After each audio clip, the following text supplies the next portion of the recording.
سڵاو لە ئەڵلقەی دووەمی دیدارمان لەگەڵ زۆر بەڕێز کاک عارف ڕشدی لە ڕاپەڕینەوە دەست پێەکەی هیوادارم بینەرمان بن.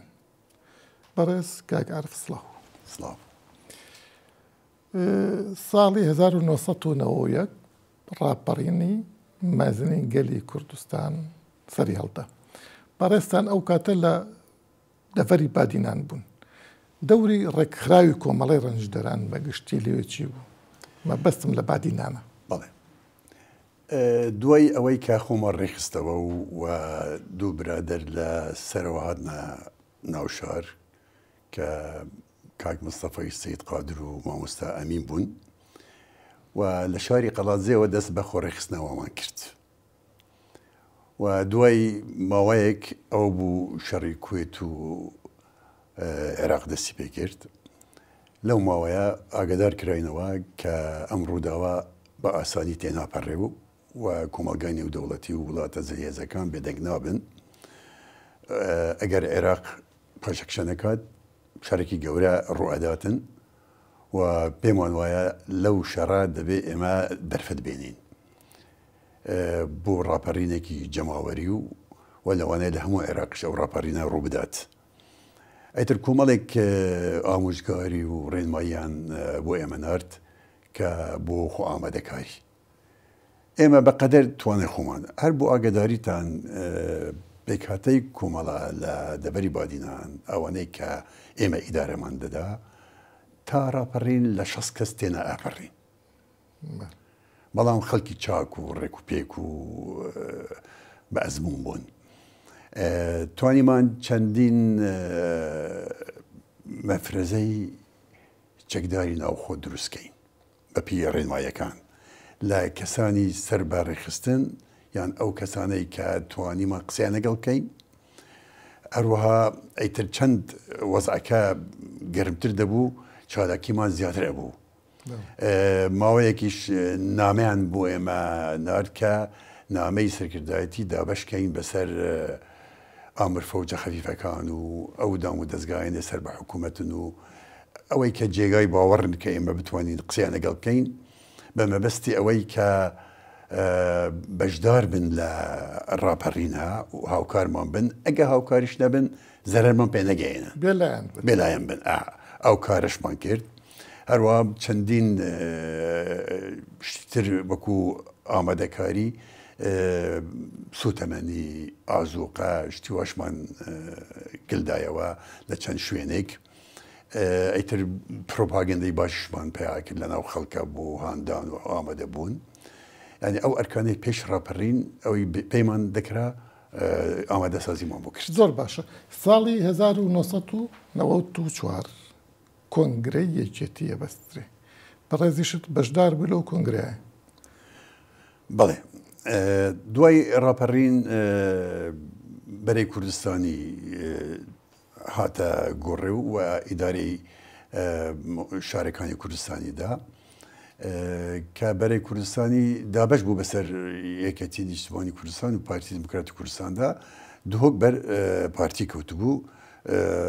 مامۆستا فازڵ میرانی بەرپرس بوو من جێگیر بوو. ئەو ماوەیە بەشدار بوو لە هەڵبژاردنەکانی 92دا. دوای ئەوە کە کۆنگرە بەسترا لە 91 بە شێوەی هەڵبژاردن نینەرانی کۆنگرە دەستنیشان کران. ئێمەش کۆمەڵێک خەڵکی خۆمان بەشدار بووین لە کۆنگرەدا. کۆنگرەکە دیارە لە سلێمانی بەسترا لە هۆڵی ڕۆژنبیری. بەڵام دوازم دووەم ڕۆژ بوو بەڕەحمەت بێ عومەر دەبا بە وەفاتی کرد. 3 ڕۆژ دووە کەوت کۆنگرە گوازرایەوە بوو هەولێر. لە هەولێر کۆنگرەکە کەوتە کار دووبارە گەیشتینە کوتا خاڵ ئەوەیە کە هەڵبژاردننی سەرکردایەتی بێ. بڕیار درا هەر کەسێک کە خۆ هەڵدەبژێرێت دەبێت 50 دەنگەکە و دەست بێنێ. خۆی چەند کەس بوون؟ خۆ 7 کەس سەرکردایەتی بوو. چەند کەس ئەندامی کۆنگرە بوون؟ 700 کەس. دەبایە 351 دەنگ بێنی. و ژمارەی سەرکردایەتی بە 17 ئەندامی سەرکردایەتی 6 یەدەک دەستی چاک کراوە. ودەبێ ئەو هەفتەیە 50 زایدێک بێنن لە جەولەی یەکەم تەنها 3 کەس سەرکەوت یەکەم کوسرەت ڕەسوول دووەم عومەری سەید عەلی سێم عارف ڕوشدی دواتر پسولەیەکی دەنگدان کەوت بۆ خوارێ هەڵیان گرت ناوی ئەرسەلان بایزی شتیاوە بوو ئەوی هاتە سەرێ یعنی ئێمە لە جەولەی یەکەمی دەنگدان تەنها 4 کەس من 397 دەنگم هێنا 397 ئەی کاک نەوشروان و مام جەلال هەر بەبێ هەڵبژار ئەوانە بە تەسکیە دەرچوون بە تەسکیە دەرچوون بەڵام بلبلانێکی تون هەبوو لەنەوە بینیانە و لەسەر ئەو نەتیجەیەش کە بەدڵی کاگدێشێڕوان نەبوو ئەیتر کێشێکی قورس دروست بوو چ نەتیجەیەک نەتیجەی هەڵبژاردن بەدڵی نەبوو بۆ ئەندامانی کۆمەڵەکەم دەرچوو بوونیاچی ینی ئەوانەی کە دەرچوون بەویستی ئەو نەبوون هەواداری ئەو نەبوو هەواداری ئەو نەبوون دوای وازم دووبارە یەک دوو ڕۆژێک تاخیر بوو اینجا دوای بڕیاریاندا وتی کاکە جەولات تری دەنگدان ناکەین ئەوەی باوە بە تەسەلسولی دەنگ بە دەرچوو حساب دەکەین ئێمە 4 کەس بووین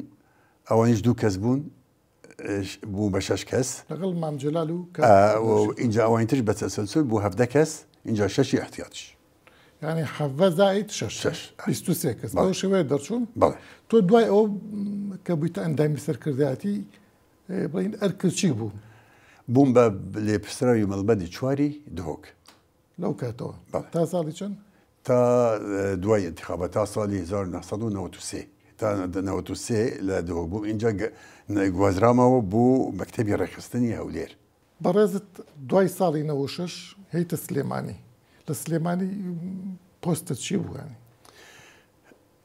لە سلێمانی ماوەیەک لە مەکتەبی ڕێکخستن بووم دوای ئەو ماوەیە گوازرامەوە بۆ بەرپرسایەتی مەڵبەندی هەشتی ڕاپەڕین ڕانیە و قەڵاتجێ و تا دووکان سنووری دەسەڵاتی ئێمە بوو لە ڕووی حزبیەوە اینجا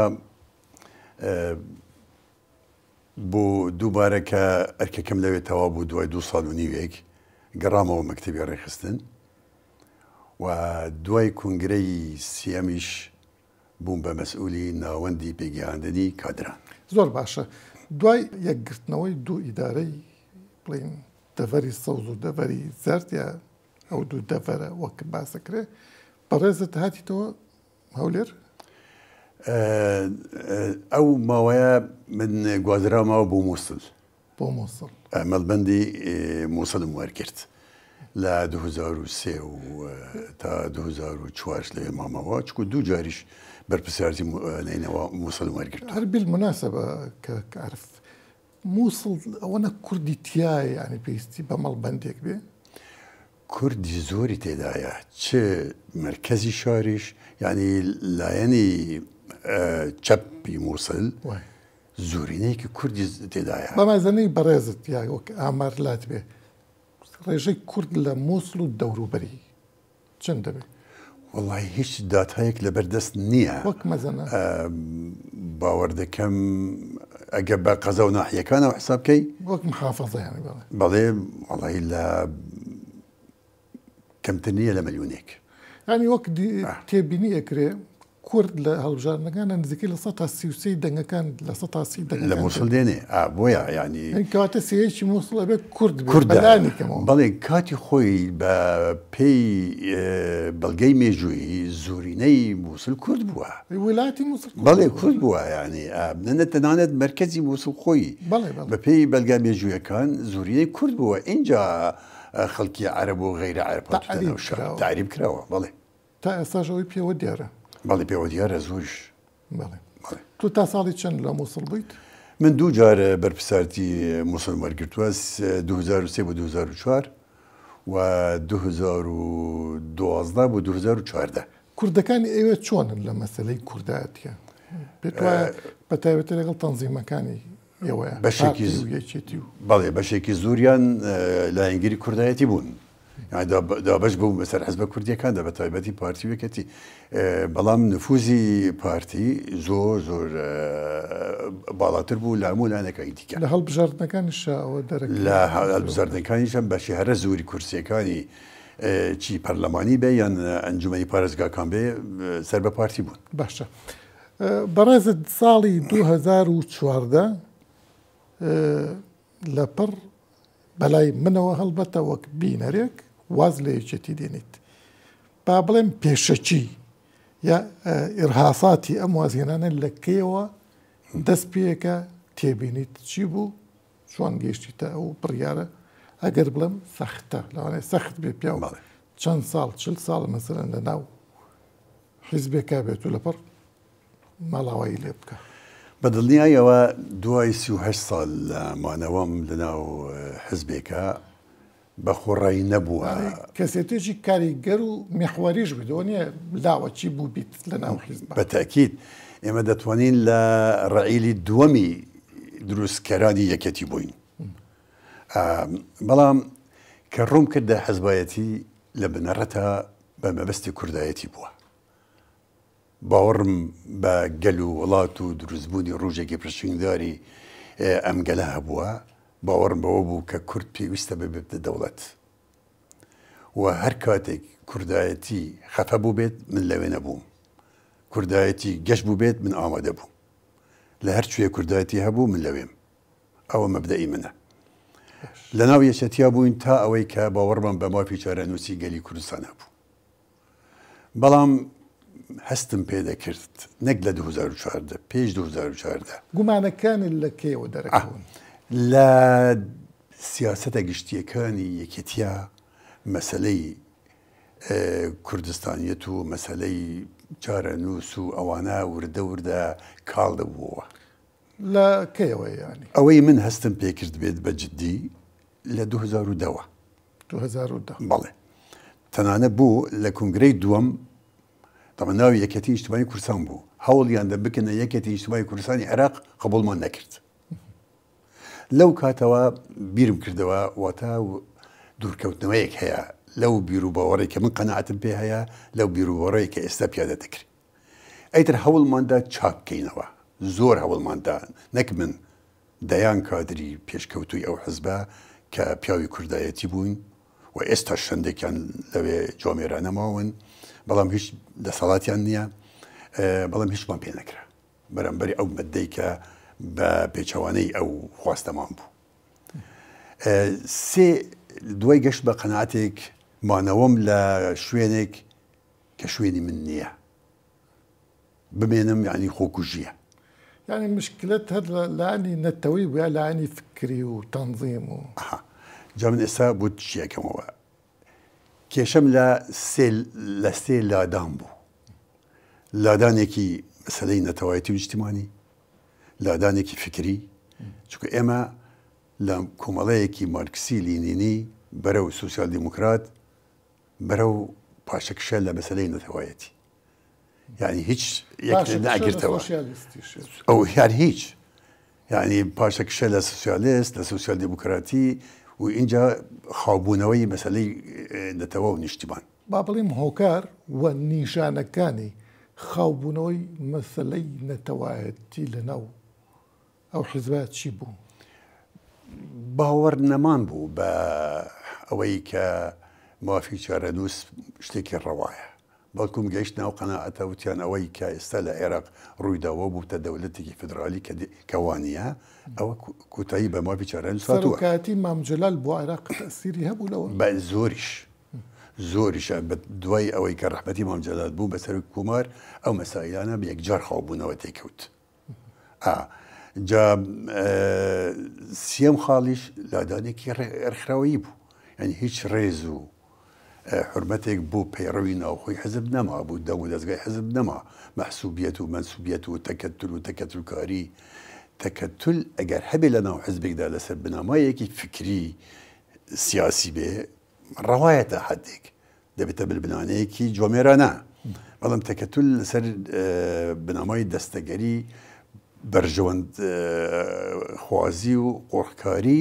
ئەمە وێرانە بوو. هەر بالمناسبە جیابوونەوەی کاک نەوشیروانیش لەسەر ئەو مشکلانە نەبوو. بەڵێ هەمان هوکاریان هەبوو، ئێمەش هەمان هوکاروان هەبوو، وەکو بووم تاکید دەگەمەوە لادانی لە مەسەلەی نیشتیمان پەروەری، لە مەسائلی فکری، لە مەسائلی ڕێکخراوەیی، ئەی گەندەڵی دارایی جا هەمووی ئەوە دەگرێتە خۆ بە تاکید کە ڕێزگرتن بوو پەیڕە و نەمێنێ ئەو شتانە باو دەبن.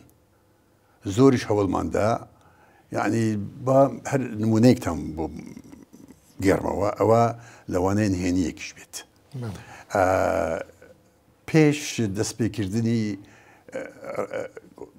خوپێشاندانەکانی هەفتەی شوبات 2011 داوای کوبوونەوەیەکیان کرد لە هەولێر کوبوونەوەکە بەسترە لە ماڵی کاکوسرەت بە حوزوری مام جەلال. بەشێک لەو برادرانەی کە بەرژەوەند پارێز بوون شتەکە بە هەندیان وەرنەگرت و گیان ئەوانە هیچە پێ ناکرێت و شتێکیان بەدەستەوە نامێنێ و ئەوە وتم نە بەڕێی من ئەمەوانە ئەم هەویرە ئاو زۆر دەخوا. جا لە کوبوونەوەکاندا ڕەحمەتی مام جەلال ئەگە قسەیەکی بەدڵ نەبوو تو ڕابوو وتی عارف تو ڕەشبینی. وتم مام جەلال تکایە مەجالم بدەیە قسەکانی خۆم بکەم اینجا جەناب دەتوانێت دەربکە لە کوبوونەوەکە. وتم جا ئەو کاتە گۆڕان بەنامەیەکی هەشت خاڵیان دەرکرد بوو. بەس ئەو کاتە 25 کورسیان هەبوو. بەڵێ هەبوو هەشت خاڵیان دەرکرد بوو. وتم ئەو بەیاننامەیە قورسە ئەگەر ئێمە حسابی لەسەر نەکەین و خۆمە بۆ ئامادە نەکەین دەست دەرەچ. کە دوای تۆڕەبوونی وتم مەجالم بدە قسەیەکانی خۆم بکەم ئینجا دەتوانێت دەربکەی. وتم لە جەنابتەوە تا ئەو برادرانەی بەرپرس سەری زمان و بنی زمانتان گەندەڵی هەیە، چاکسازی ئەەکەین، پاکسازی ئەەکەین، زۆر تۆڕەبووم. وتم ئەگە گەندەڵ هەیە بوو چارەسەر ناکەیت. من ئەو وەختە بەرپرسی مەکتەبی چاودێری حزبی بوو. کاک جەلالی سەماغا بەرپرسی دەستەی نەزاهەی سنووری سلێمانی بوو. ئەوەندە فایلی بە مندا بوو. وتم کاک جەلال برادری جەنابتە ئەوەندە فایلی بۆ من هێناوە. وتی ئەو فایلانەش بە مام جەلال منداوە. ئەگەر نیوەی ئەو فایلانە چارەسەرکە گەندەڵی نامێنێ. وتم جەنابەت بوو چارەسەر ناکەیت. وتم وامان لێ هاتووە کامە برادر لە ئێمە خۆی بە پیاوێکی محبوب بزانێ لەناو خەڵکە داوای کوبوونەوەی بکە کەسێک لەوانەی کە ئێستا دژی ئێمە و دژی گەندەڵی قسە دەکا کوبوونەوەیەک داوا بکە سێ بەقەدەر بەرپرسی ئێمە خەڵک بۆ ئەوان کۆ دەبێتەوە. تم ئێستا ڕۆژانە ئەو بەیاننامەی پشتگیری بوو پیا ئەبێ تەنزیری بوو دەکەن و دەبێتە ڕووداوێک پێمان کۆنتڕۆل ناکرێت. ئەوەشمان وت بەڵام نەیخوارد. ینی هەموو مەحاولێکمان کرد کە چاکسازیەک بکەین بەڵام بوومان نەچوە سەر چونکە ئەو لایەنەی کە باڵا دەست بوو بەهێزتر بوو لە ئێمە. یعنی ئەو لایەنە چێ بوو مەسەلە؟ ئەیتر زۆرن ئێستا ئەوانەی کە ئەمڕۆ ئەو حزبیان دەگەیاندە ئەمڕۆ. زۆر باشە. بەڕێزت وازت لە یەکێتی نیشتیمانی کوردستان هێنا. دوای ماوەیەک کە ئەبێتە ئەندام لە پارتی دیموکراتی کوردستان. واز هێنانەکە ئەوە هۆکاری خۆی هەیە. ئەم وەرچەرخانە لە ئاستی فکریا بەرەو پارتی دیموکراتی کوردستان. طبعا جۆرێک لە کێشەی دەرونیش هەیە لەم مەسەلەیە لە بینی یەکێتی و پارتیەوە کەزانی. بەڕێزت چۆن ئەم وەرچەرخانە فکری و حیزبیت ئەنجامدا؟ من هیچ وەختێک بیر و بچوونی خۆم نەشاردوتەوە. ئێمە هەمومان وەکودا ڕەچالێکمان لە پارتیەوە دەست پێ کردووە. ئەوە یەک. دوو کە لەناو یەکەتی نیشتیمانی کوردستان بوو قەت خوازیاری شەڕ و پێکدادان نەبووە. من دژی کەسێکی سەرسەختی دژی شەڕی ناخۆ بووم. چکو شەڕێکی ماڵوێرانیە تا ئەمڕۆژ بەرماوەکانی ماوە. ئەو وەختەش من هەمیشە خوازیار بووم ئەوەی کە یەکەتی و پارتی نزیک یەک بن و پاڵپشتی گەورەی ڕێککەوتنی ئستراتیژی نێوان دوو حزبەکەش بوو. وەکو ئاماژەم پێکرد کە کوردایەتی نامێنێت لە شوێنێک لەوێ نامێنم. من کوردایەتی لای پارتیم دەبینیەوە. تەنانەت دوای هەڵبژاردنەکانی خولی چوارەمی وازەمی پەرلەمان بوو لە 2013 کە یەکێتی 18 مەقعەدی هێنا. لژنەیەکیان پێکهێنا لە چەند کەسێک من یەکێک بووم لەوانە. کاک عەدنان مفتی بوو، من بووم، فەریدە سەرسەر بوو، ئازیز جوندیانی بوو. راپۆرتێکمان ئامادە کرد، هۆکارەکانی پاشەکشەی یەکێتیمان کرد. یەکێک لەو خاڵانە مەسەلەی نیشتیمان پەروەری بوو. وتمان ئەو گوڕەپانە ئێستا پارتی قیادەیەکە. واتە سیمبولی بەڵێ نەتەوایەتی. واتە ئەوە گەورەترین کاریگەری لەسەر من هەبوو کە پارتی قیادەی ئەو گوڕەپانە خەباتە پیرۆزەکە من لەوێدا خۆدەم بینمەوە. ئەمە هۆکاری هەرە ئەساسی من بوو کە لەوێ نەمتوانی هیچ گۆڕانکاری بکەم، نەمانتوانی هیچ ئاراستەی چەوتی ئەو لایەنە کە ئەوەندە ساڵە خزمەتم بۆ کرد بێ بێن مەسەر ڕێگارسەکە ناوچار بووم وازی لێ بێنم و هۆکاری هەرە سەرێکی کاتمە ناو پارتی هزر و بیری کوردایەتیە. بەڕێزت سەردانی سەرۆک بارزانیت کرد لەو کاتەیە؟ بەڵێ تەمەەن من بە ئەشکرا کارم کرد خۆ نە بە نەهێنی و نە بە هیچ. سەردان هەر ئاشکرا. بەڵێ من دوستایەتیم هەموو لەگەڵ کاک و شەر زێواری بە ئیشێکی خۆمان کە ئەو وەختە وەزیری خارجیە بوو کوڕەکەم لە ئەو سلکە ئیشەکە سەردانێکم کرد ئەو بیرروکەم بۆ شەرح کرد وتم شتێکی وا هەیە و ئەمێ ئەم برارە بدەم. وڵا ئیتر هیمەتی کرد و ئاگاداری جەنابی سەرۆک بارزانیان کرد و پێشوازیەکی زۆر زۆر گەرمیان لە من کرد. باوەڕ بکە من شەرمم کرد لەوە کە ئەوەندە بەڕێز و احترامەوە منیان پێشوازی کرد و بە جەنابی سەرۆک بارزانی وت من ئەوە هاتوومە لە جەنابەت بە هۆکاری ئەوەی کە جەنابەت قیادەی کوردایەتی پیرۆزەکەیت. هیچ بەرژەوەندیم نییە و هیچ خواستیشم نییە و هیچ عەشیرەتیشم نییە، هیچ ئەوەشم نییە. من و کەس و کاری خۆمم تەنها بەو پەڕی ڕێزەوە منیان وەرگرت و تا ئەمڕۆ بێژگە لە ڕێز هیچ ترم نەبینیوە. زۆر باشە. لە پرسی ڕیفراندۆمدا بەڕێزت ئەو کاتە ڕاوێژکاری مەکتەبی سیاسی پارتی بوویت. چۆنت هەڵەسەنگان ئەو کاتە؟ ئەمە بڕیاری تاکە کەسی کاک مەسعود بوو وەک سەرۆکی هەرێمی کوردستان وەک بەعزێک دوای یانوت یاخود بڕیارێکی دەستە جەمعی بوو؟ ڕفراندۆم بەڕێی من لوتکەی خەباتی سیاسی کوردایەتیە، پیرۆزترین قۆناغی کوردایەتیە. من ئەو پارانەوەم هەبوو وتم خوایە بمێنم تا بتوان دەنگ بە جارەنووسی گەلەکەی خۆم بدەم. ڕفراندۆم لای من ئەمەیە و ڕفراندۆم هەر لە جەنابی کاک مەسعود ئەوە شێت کە سەرکردایەتی بکە و قەت بڕیاری تاکە کەس نەبووە. هەموو شتان دەزانن چەندین کۆبوونەوەی دەستە جەمعی هەموو لایەنە سیاسیەکان تەنانەت نەک بوو ئەنجامدانی ڕفراندۆم بەڵکو بوو ئامادەسازیەکانی ڕفراندۆم، بۆ ئامادەکاریەکانی ڕفراندۆم، لژنەی باڵای ڕفراندۆم هەموو لایەنەکان تێدا بەشدار بوون. یعنی بڕیاری دەستە جەمعی بووە. بەڵام دواتر لایەنێک پاشەکشێ دەکا پاشەکشێ ناکا ئەوە دەبێت لە خۆیان بپرسم بۆ چی وایان کرد. ئەگە بڕیاری بەس دەستوان نییە پاشەکشە لە زیژێر فشاری دەرەکیا بوو یان شتێکی بەسیت نەبووە.